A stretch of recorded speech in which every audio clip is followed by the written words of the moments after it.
Hello dear my student, MZ7 class में आपका स्वागत है।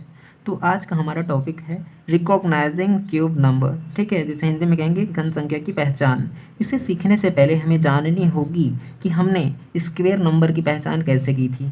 उसी का एक डेमो लेते हैं। हमारे पास एक नंबर है 25, ठीक है ना। तो 25 का भाज्य गुणनखंड निकालने की विधि दे रखी है यहाँ पे, ठीक है। तो 25 के अभाज्य गुणनखंड 5 × 5 होंगे, यानी कि 5 होंगे। इन दोनों गुणनखंडों के पेयर बन रहे हैं, ठीक है। यदि पेयर बन रहे हैं तो हम क्या कहते थे कि जो नंबर है वो स्क्वायर नंबर है। तो अब हम देखते हैं घन संख्या को, ठीक है। हमारे पास एक नंबर है घन संख्या के लिए, घन संख्या के लिए माना कि हमारे पास एक नंबर है 64, ठीक है ना। सेम मेथड है, यहाँ भी हम क्या करेंगे, अभाज्य गुणनखंड निकालने की विधि का उपयोग करेंगे। 64 है, ठीक है। 2 से जाएगा क्योंकि ये वाला सम संख्या है।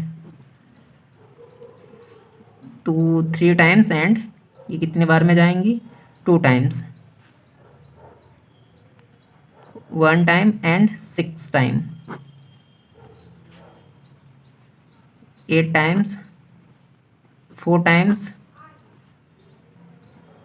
2 टाइम्स, 1 टाइम्स। तो हम यहाँ पर लिख सकते हैं 64 कि अभाज्य गुणनखंडों को कुछ इस प्रकार से लिख सकते हैं। 1 2 3 4 5 6, 1 2 3 4 5 6। तो क्यूब नंबर में हम क्या देखते हैं कि 3 का पेयर बनना चाहिए। कहने का मतलब किसी भी नंबर्स की जो अभाज्य गुणनखंड हैं उनके 3 पेयर, आई मीन 3 संख्याओं का एक पेयर बनना चाहिए, ऐसे कह सकते हैं, ठीक है। तो 64 के अभाज्य गुणनखंड कुछ इस प्रकार से हैं, और ये जो नंबर्स हैं 3 3 के ग्रुप में हैं, ठीक है। आप यहाँ पर देख पा रहे हैं कि 2 2 2 3 का एक समूह बनाएंगे। अगर ऐसा बन जा रहा है तो क्या बोलेंगे हम, वो जो नंबर है वो घन संख्या है, यानी कि यहाँ पर लिखेंगे हम अतः 64 एक घन संख्या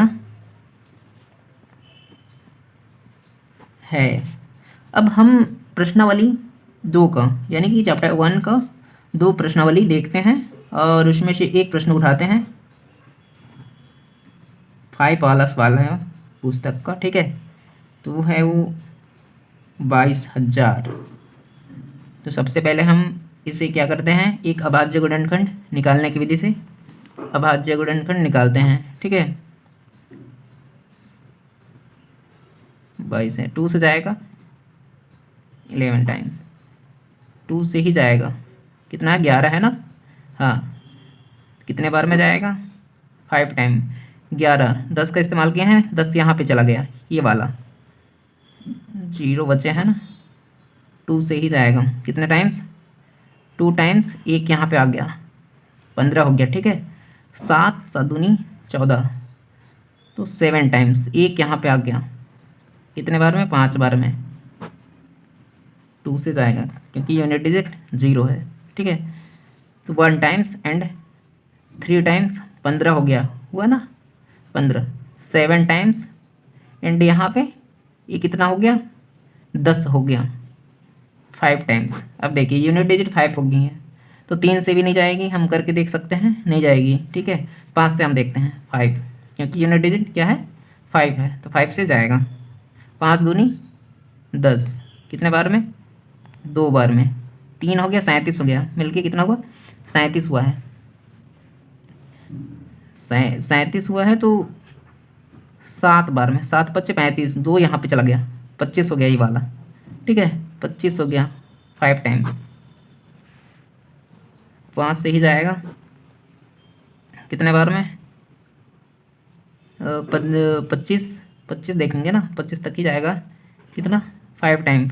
और यहाँ पर 25 हो गया 5 टाइम, 5 से ही जाएगा 11 टाइम्स, ठीक है। और कि 11 से ही जाएगा। तो आप यहाँ पर देख सकते हैं कि किस प्रकार से ये निकला हुआ है, ठीक है। तो लिखेंगे हम 22,000 के अभाज्य गुणनखंड 2 × 2 × 2 × 2 × 5 × 5 × 5 × 11, ठीक है, ऐसा ही कुछ है। तो देखिए यहाँ पे 3 नंबर्स का जो कि सेम है, ठीक है, एक पेयर बन रहा है, और यहाँ पर 5 को भी हम देख पा रहे हैं, लेकिन ये वाला जो 2 है और ये वाला 11 है, इन दोनों का नॉट पेयरिंग, 3 का नहीं पेयरिंग बन पा रहा है। तो अगर इन दोनों का पेयरिंग नहीं बन पा रहा है तो हम क्या कहेंगे कि अतः 22,000 एक घन संख्या नहीं है। Thank you.